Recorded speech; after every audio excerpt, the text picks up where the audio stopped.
Et j'ai vu cette génération. Vous n'aimez pas la souffrance. Vous évitez la souffrance. Vous fuyez la souffrance. Il suffit d'un peu de souffrance. Vous vous plaignez. Et vous dites que vous êtes disciple de Jésus. Jésus le crucifié. Jésus le frappé. Jésus le rejeté. Tel il est, tel nous sommes. Si le monde vous aime et vous acclame tout le temps, vous n'êtes plus serviteur de Dieu. Où sont tes persécutions? Chrétien, où sont tes persécutions? Homme de Dieu, où sont tes persécutions? Si on ne te persécute pas, c'est parce que tu flattes. Tu ne dis pas la vérité.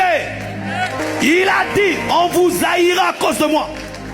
On vous persécutera à cause de moi. On vous calomniera. Lorsque je fais une année sans calomnie, je me sens mal à l'aise. Qu'est-ce que j'ai fait au diable? Il m'a oublié comme ça. Oui, frère. Comment nous pouvons être les disciples du persécuté sans persécution? Comment nous pouvons être les disciples du rejeté sans être rejetés? Oui, notre maître a été rejeté. Notre maître a été tué.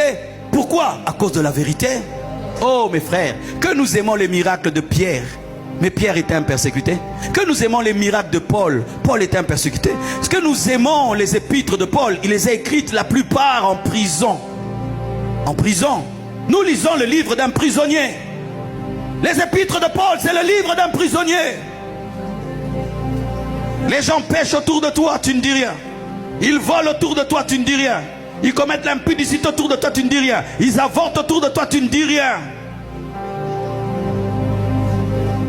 Pourquoi? Nous avons enlevé la souffrance de la vie chrétienne. Alors que Jésus a appris l'obéissance par les choses qu'il a souffertes. Et l'or est purifié par le feu. Le nom de Jésus amène des miracles, des prodiges. Mais le nom de Jésus amène aussi la persécution. Le nom de Jésus amène des combats. Le nom de Jésus amène le rejet. Le nom de Jésus-Christ amène la guerre.